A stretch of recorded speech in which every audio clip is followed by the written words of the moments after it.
ሳውዲ ታሰረች። ከኒኩለሩ ጀርባ ያለው ሚስጥር።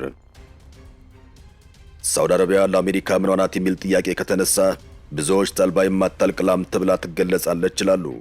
አሁን ደግሞ ሳውዲ አረቢያ ለአሜሪካ ሌላ ሲሳይ ሌላ በረከት ለመሆን እየተዘጋጀች መስሏል። እስራኤል በረከቷ ለልሎ ተከፍቷል። ሳውዲም በሬ ሆይ ሳሩን አይተህ ገደሉን ሳታይ እንደሚባለው አይነት የሀገራችን ምሳሌ አባባል ውስጥ የገባች መስሏል። እስራኤል ደግሞ የሳውዲን ጉዳይ በደስታ ለመቀበል ዝግጁ ስለመሆኗ ተሰምቷል።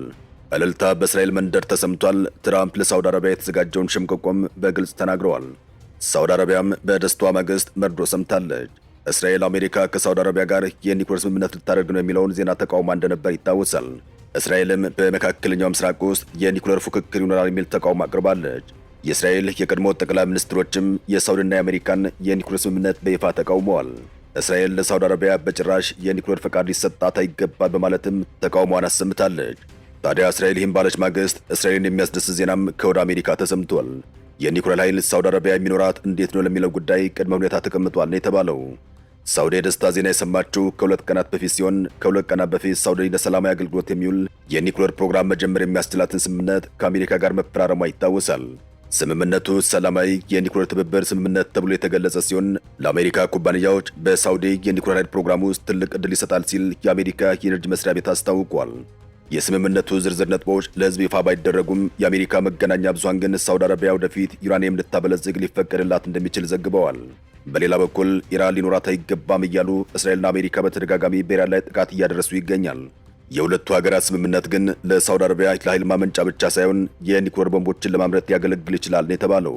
ይህንን አንቀጽ ስትሰማ ነው እስራኤል ክፉኛ የተቆጣችው። እንዴት ጎረቤቴ የኒኩለር ኃይል ይኖራታል የሚል ተቃውሞ ድምፅ ያሰማችው።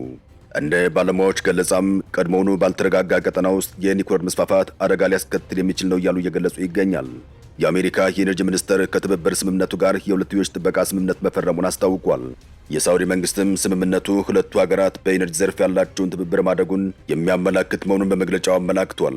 ሁለቱ ሀገራት ከስምምነት ላይ የደረሱት የሳውዲ መሪ ባለፈው ዳር ወር ዋሽንግተንን ከጎበኙ በኋላ ነው ሲል ቢቢሲ ዘግቧል። ይህ ስምምነት የተፈረመው በአሜሪካና በኢራን መካከል ያለው ጦርነት እየተባባሰ በመጣበት ወቅት ነው። ለረጅም ጊዜ የአሜሪካ አጋር የሆነችው ሳውዲ አረቢያ በኢራን ጥቃቶች ኢላማ የተደረጉ በርካታ የአሜሪካ የጦር ሰፈሮችን ታስተናግዳለች። ኢራንም በተደጋጋሚ ሳውዲ አረቢያን በሚሳኤል ደብድባለች። አሁን ደግሞ አሜሪካና ሳውዲ የኒኩለር ስምምነት አድርገናል እያሉ ይገኛል። ይኸው የሁለቱ ሀገራት የኒኩለር ስምምነት ይፋ ከሆነ በኋላ ደግሞ ትራምፕ የደስታ ዜና ለእስራኤል አሰምተዋል። የኒኩለር ስምምነቱ ተግባራዊ የሚሆነው ሳውዲ ለእስራኤል የሀገርነት እውቅና ከሰጠች፣ ከእስራኤል ጋር የንግድና የወታደራዊ ግንኙነት ማድረግ ከጀመረች ብቻ ነው ሲሉ ተደምጠዋል። አሜሪካና ሳውዲ አረቢያ የተፈራረሙት ግዙፍ የኒኩለር ስምምነት ተግባራዊነት የሚወሰነው ሳውዲ አረቢያ ለእስራኤል ሀገርነት እውቅና እንድትሰጥ የሚያደርገውን የአብርሃም አኮርድስን ስትቀላቀል እንደሆነም ፕሬዝዳንት ዶናልድ ትራምፕ ሲናገሩ ተሰምተዋል። ፕሬዝዳንቱ ትሩዝ ሶሻል በተሰኘው የማህበራዊ ትስስር ገጻቸው ላይ ባሰፈሩ ጽሑፍ ወታደራዊ ላልሆኑ ጥቅም ብቻ የሚውለው የሲቪል ኒኩለር ስምምነቱ ማለትም ዩራኒየም ማበልጸግ አይኖርም፣ ይጸድቃል ሲሉ ተደምጠዋል። የስምምነቱ መጽደቅ ግን ሳውዲ አረቢያ እጅጉን የተከበረውና ስኬታማ የሆነውን የአብርሃም ስምምነቶችን መቀበሏ ላይ የተመሰረተ ነው ሲሉም ቅድመ ሁኔታውን ይፋ አድርገዋል። ሳውዲን ያስራታል ተብሎ የሚጠበቀው የአብርሃም ስምምነት ምን ይመስላችኋል? እንዴትስ ችግር ውስጥ ሊከታት ይችላል? የአብርሃም ስምምነት ቀደም ሲል የአረብ ሊግ ይከተል የነበረውን መጀመሪያ ለፍልስጤም ጥያቄ እውቅና ይሰጥ የሚለውን የቆየ አቋም ወደ ጎን በመተው ያለምንም ቅድመ ሁኔታ ከእስራኤል ጋር ግንኙነት ለመመስረት የተደረገ ለውጥ እንደነበር ይታወሳል። የስምምነቱ ግልጽ ዓላማዎች የኢኮኖሚ ትብብርን ማሳደግ፣ ኤምባሲዎችን መክፈትና ቀጥታ በረራዎችን መጀመር ቢመስሉም ዋናው ስትራቴጂ ግን ኢራንን እንደ ጋራ ስጋት በመቁጠር አዲስ የቀጠና የደህንነት መዋቅር መገንባት እንደሆነ ይነገራል። አሜሪካም ይህን ስምምነት በክልሉ ያላትን ተጽዕኖ ለማጠናከር ብለውም የቻይናን እየጨመረ የመጣው ሚና ለመመከት እንደ ስትራቴጂካዊ መሳሪያ ትጠቀምበታለች ተብሎ ይነገራል። ነገር ግን ስምምነቱ በይበልጥ የፖለቲካ ሽኩቻ ውጤት እንደሆነና በርካታ ድብቅ አጀንዳዎች እንዳሉትም ትችት ይቀርብበታል። ዋናው ጣጣ ደግሞ ስምምነቱ ፍልስጤምን ሙሉ በሙሉ በማግለል በእውነተኛ ሰላም ስም የጥምረቱ ግንባታ ላይ ብቻ ማተኮሩ ነው። ፎሬን አፋይርስ መጽሔት ሳውዲ አረቢያ የፍልስጤማውያን ጉዳይ ሳታስተናግድ ወደ ስምምነቱ ትገባለች ተብሎ ማሰብ ስህተት መሆኑን ያመላከተው ለዚህ ነው። አሁን ግን ትራምፕ ሳውዲ አረቢያን በኒኩለር አሳበው ሊይዟት አስበዋል እየተባለ ይገኛል። ከዚህ ሁሉ ወታደራዊና ፖለቲካዊ ሽኩቻ ባሻገር በመካከለኛው ምስራቅ ለሰላም ግንባታ እንደ መሳሪያ ከሚቀርቡ አንዱ የአብርሃም ስምምነት እንደሆነ ይታወቃል።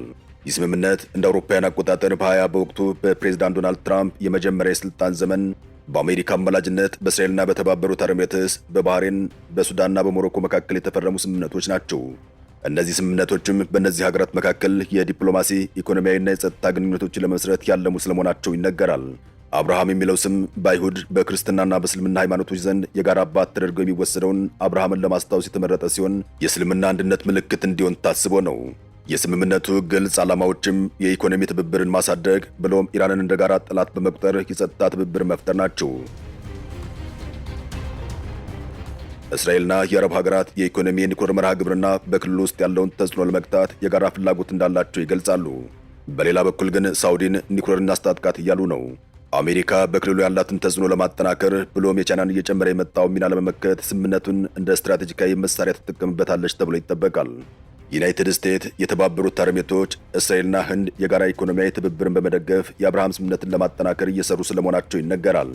ይሁን እንጂ ስምምነቱ በይበልጥ ፖለቲካዊ ሽኩቻ ውጤት እንደሆነ ብሎም በርካታ ድብቅ አጀንዳዎች እንዳሉትም ትችት ይቀርብበታል። ዋነኛው ደግሞ ስምምነቱ ፍልስጤምን ሙሉ በሙሉ ያገለለ መሆኑ ሲሆን ትራምፕ በቅርቡ ኢራንም የአብርሃም ስምምነትን ትደግፋለች እስከ ማለት ደርሰዋል። ፕሬዚዳንት ዶናልድ ትራምፕ ከወራት በፊት በትሩዝ ሶሻል ማህበራዊ ሚዲያ ገጻቸው ላይ ባሰፈሩት አንድ ጽሑፍ ሁሉም ሀገራት የአብርሃም ስምምነትን በአስቸኳይ እንዲፈርሙ በአስገዳጅነት እየጠየቁ ነው ሲሉ ተደምጠዋል። ኢራንም እንደ አሜሪካ ፕሬዝዳንት ከኔ ጋር ስምምነቱን የምትፈርም ከሆነ በዚህ ወደር የለሽ የዓለም ጥምረት አካል መሆናቸው ትልቅ ክብር ይሆናል ሲሉ ተደምጠዋል። ዶናልድ ትራምፕን ያሉት ከሳውዲ አረቢያ፣ ከተባበሩት አረብ ኤሚሬትስ፣ ከኳታር፣ ከፓኪስታን፣ ከቱርክ፣ ከዮርዳኖስ፣ ከባህሬንና ከግብፅ መሪዎች ጋር በስልክ ከተነጋገሩ በኋላ ነበር። ከእነዚህ ሁሉ ሀገራት መካከል የተወሰኑት ቀድሞውኑ ስምምነቱን ፈርመዋል። እስካሁን ድረስ እቅዱን ውድቅ በማድረግ ይፋዊ ምላሽ የሰጠችው ብቸኛው ሀገር ፓኪስታን ነበረች። በወቅቱም የመከላከያ ሚኒስትሩ ሐዋጅ አሲፍ ፓኪስታን ከመሠረታዊ ርዕዮተ ዓለሞቿ ጋር የሚጋጭ ማንኛውም ስምምነት አትቀበልም ሲሉ ተደምጠዋል። የእስራኤልንም ቃል አይታመንም ሲሉ የሀገራቸውን አቋም አስታውቀዋል። በነገራችን ላይ አረቦቹ ይህን የአብርሃም ስምምነት አይደግፉም። ለምሳሌ ያክል የካይሮ ሕዝብ እስራኤልን በጽኑ ይቃወማል። በሌላ በኩል የግብፅ መንግሥት ከእስራኤል ጋር ዲፕሎማሲያዊ ግንኙነት አለው።